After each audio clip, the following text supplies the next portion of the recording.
Isang mapagpalang gabi sa inyo mga kapatid. Ako ay nagtitiwala na kayo ay nagkaroon ng isang masiglang selebrasyon ng Kapaskuhan at ako ay nagpapasalamat sa Panginoon sapagkat punong-puno tayo ng biyaya sa Kapaskuhang ito. Ngayong gabi mga kapatid, hayaan niyong magbigay ako ng maikli lang na reflection sa ating teksto sa Juan 21, 19a hanggang 24. At habang binabasa ko ang tekstong ito at pinag-aaralan, ibinukas ng Panginoon sa akin ang mensahe tungkol sa ah, isang napakahalagang elemento o bahagi ng buhay Kristiyano. Ah, sa katotohanan nga, sa totoo, pwede ko nga sabihin na ito nga ang buod ng ating pagiging alagad ni Kristo. Ang pagsunod. Ang pagsunod.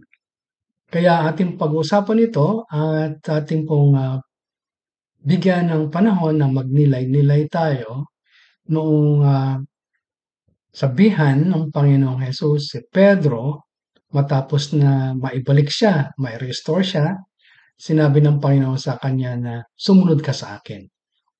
Ang katagang ito, ang salitang ito, ang utos na ito ay para sa atin din. Sapagkat bilang Kristiyano, laging sinasabi sa atin ng Panginoong Hesus na sumunod tayo sa Kanya. So ano ba ang ibig sabihin mga kapatid ng katagang pagsunod?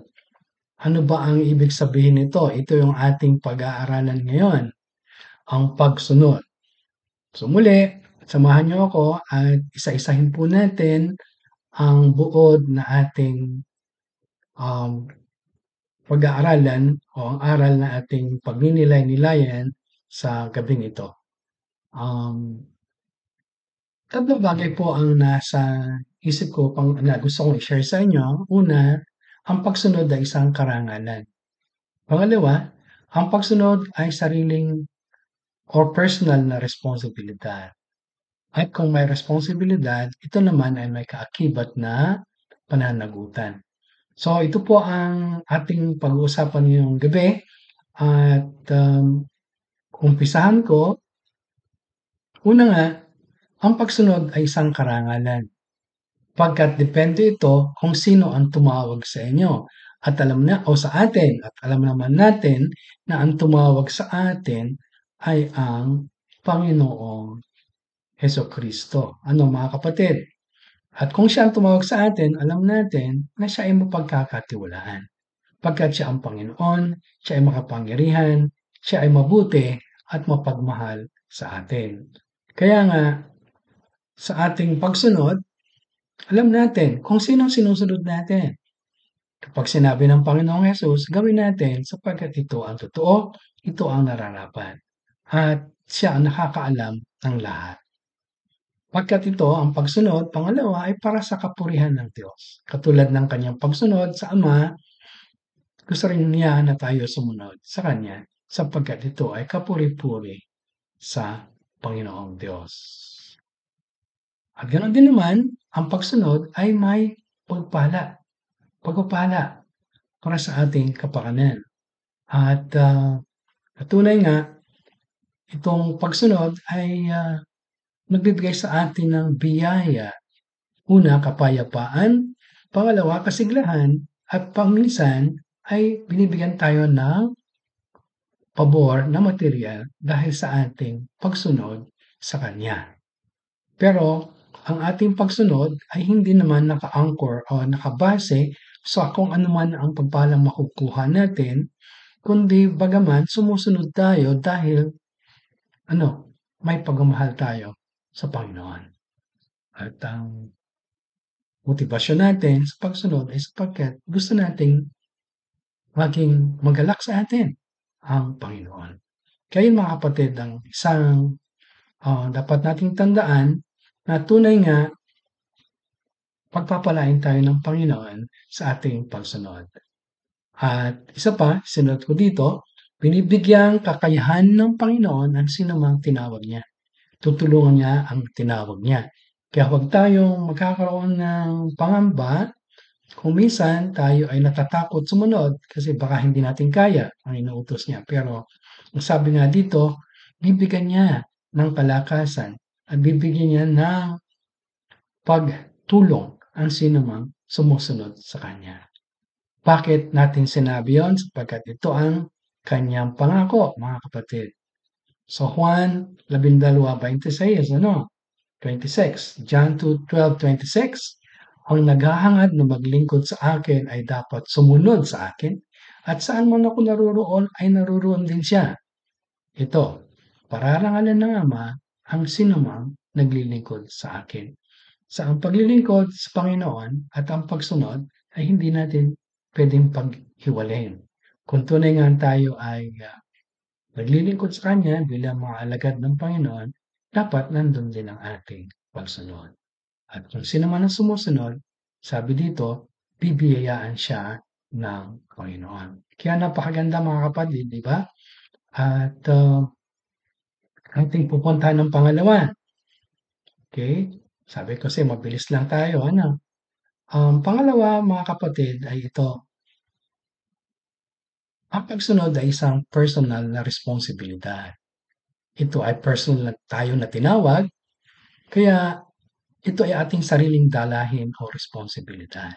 Sapagkat ang pagtawag sa atin ng Panginoon, katulad ng pagtawag niya at pag-utos niya kay Pedro, ay talagang personal. Ikaw lang. Ikaw lang. Ako, ikaw, at iyon ay ayon sa kanyang kagustuhan para sa atin. Pangalawa, ito maganda.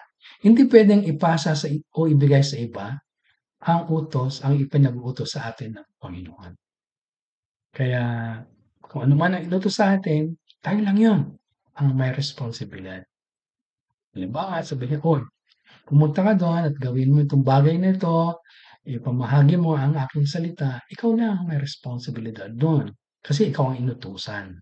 Ikaw ang gagawa. At pangatlo, ito ang kadalasan na nangyayari sa mga kapatiran, pahalagahan ng pagtawad. At ang kailangang magpapahalaga ay huwag ihambing ang sarili sa iba.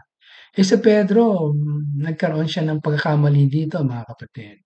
Sapagkat nung sinabihan siya ng Panginoon, sumunod ka sa akin, nung nakita niya na sumusunod rin sa likod nila si Juan, tinanong pa niya ang Panginoon, ay kumusta po naman siya? Ano mangyayari kay Juan? Ano ang sagot ng Panginoon? Uy, huwag mo na problemahin yun.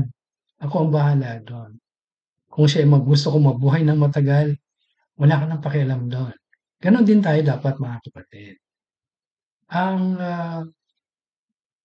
responsibilidad na inatang sa atin at sa iba ay huwag nating ihahambing. Sapagkat tayo may kakaiba at sariling responsibilidad mula sa Panginoon.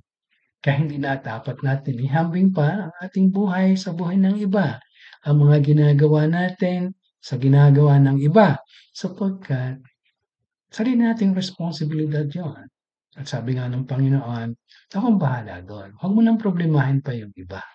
Kadalasan sa atin kasi, kaya tayo nadadapa kasi nga pinapakialaman pa natin yung gawain ng iba at minsan pinupuna pa natin ang gawain ng iba. Hindi ko sinasabi na huwag tayong tumulong. Pero ibig sabihin lang dito ay huwag nating ihambing pa kung ano ang gawaing binibigay ng Panginoon sa iba at sa yung atin namang ginagawa. At huwag nating isipin na yung ating ginagawa ay minos o mababang uri sa ginagawa ng iba. Sapagkat kung ito lang nanggagaling sa Panginoon, lahat ng ito ay mahalaga sa Panginoon. Dapat pahalagahan natin. So walang kailangang comparison o pagko-compare o minsan pagko-complain. Sa kanya maginhawa, akin mahirap. Yung ganong klase na usap. Sikat siya, ako hindi. Hindi pwedeng ganon. Sapagkat lahat tayo ay binigyan ng Panginoon ng kanya-kanyang responsibilidad. Inuulit ko, may kakaiba at sariling responsibilidad tayo mula sa Panginoon. Kaya walang rason na tayo ay mag-complain o magkumpara. Ano, mga kapatid? So, anong ibig sabihin dito? Ang ating responsibilidad ay ganito, at ito ay gusto kong tingnan natin ano, ng malinaw. At sinabi niya sa kanilang lahat, ang sinumang nagnanais sumunod sa akin ay kinakailangan, okay? Itakwil ang kanyang sarili, pasanin araw-araw ang kanyang krus at sumunod sa akin. So ano ibig sabihin nito mga kapatid? Nakita niyo yung salita diyan na kanyang sarili. Sarili lang, okay? Sino magpapasaan ng krus? Ikaw lang din. Sino susunod? Ikaw lang din. Kaya responsibilidad mo yun. Kung gusto mo sumunod, eh, sabi dito, itakwil mo ang iyong sarili. Pasanin mo ang krus mo araw-araw. Iba-iba ang krus natin. May mabigat, may malaki, may maliit. Sapagkat ito ang iniatang sa atin ng Panginoon. Ano, mga kapatid? So, tatako tayo sa pangtatlo. Pagsunod ay may pananagutan. Okay, may responsibilidad tayo, meron din tayong pananagutan. Sapagkat, sabi ko nga dito, ang responsibilidad ay may katapat na pananagutan. Ang pananagutan ay personal at hindi maipapasa sa iba. O na naman. At ang pananagutan ay sa Diyos, hindi sa tao. Kaya walang paghahambing, pagtatagisan, pagtatalo o pagyayabang. At wala ring sisihan. Bakit mga kapatid? Ito ang sabi ng Panginoon sa atin. Ano? Ang sabi ni Pablo, paalaala ni Pablo, at paalaala din sa atin ng Panginoon, sapagkat lahat tayo ay haharap sa hukuman ni Kristo at tatanggap ng nararapat ayon sa ating mga gawang mabuti o masama nang tayo nabubuhay pa sa katawang ito. So hindi kanino tayo magiging magkakaroon ng pananagutan o mananagot, kundi mismo sa Panginoon, mga kapatid. Kaya hindi natin kailangan magpagod o magsikap na, ay dapat purihin ako dito o dapat mapansin naman ako sa gawain ito. Ang dapat napapansin sa atin ay ang Panginoong Hesus. Sapagkat tayo din sa Kanya ang magsusulit. Tayo ang mananagot sa lahat ng ating kapabayaan, sa lahat ng ating pagkalimot, sa lahat ng ating hindi pagsunod, at minsan ay sa ating half-hearted o hindi lubusang paglilingkod at pagsunod sa Kanya. Kaya mga kapatid, sa paglalagaw natin, ito lang gusto kong iwan sa inyo bilang paalala ngayong gabi base sa Juan 21:19a-24. Ito mga kapatid, ang ating aksyon at aplikasyon. Makinig at sumunod sa tawag ng Panginoon. Siguraduhin na ang tawag ay mula sa Panginoon. Magtiwala sa kanyang pagtawag. Kapag tinawag ka para sa kanyang kadakilaan at sa ating kapakanan at pagpapala para sa atin. Karangalan natin ang sumunod. Buong pusong gampanan ng anumang responsibilidad mula sa Panginoon. Buong puso. Walang sasihan at pasahan. Harapin ang sariling pananagutan. Sa bandang huli, tayo mananagot. Angat pahalagaan natin ang responsibilidad na ibinigay ng Panginoon din sa iba. Sapagkat ang lahat ay merong sari-sariling responsibilidad at may sari-sariling pananagutan sa Panginoon. Kaya mga kapatid, pag sinabi ng Panginoon, sumunod kayo sa akin, alam natin ang ibig niyang sabihin. Ito ay para sa kapurihan ng Panginoon at para sa kapakanan natin. At ang responsibilidad ng pagsunod ay sa ating sarili lang, na may sarili din tayong pananagutan. Kaya sa lahat ng ito, isang magandang paalaala ito, lalo na't hinaharap natin ang bagong taong 2025, harapin natin ang buong tapang ang responsibilidad ng ating na inatang sa atin ng Panginoon at alam din natin, handa tayong tumayo sa harap niya na panagutan ang ating responsibilidad. Kaya mga kapatid, muli isang mabiyaya at magpagpalang taong 2025 dahil tayo ay sumusunod sa ating Panginoon. Purihin ang Diyos sa kanyang pagtawag at pag-utos sa atin. Ang pagsunod. Amen.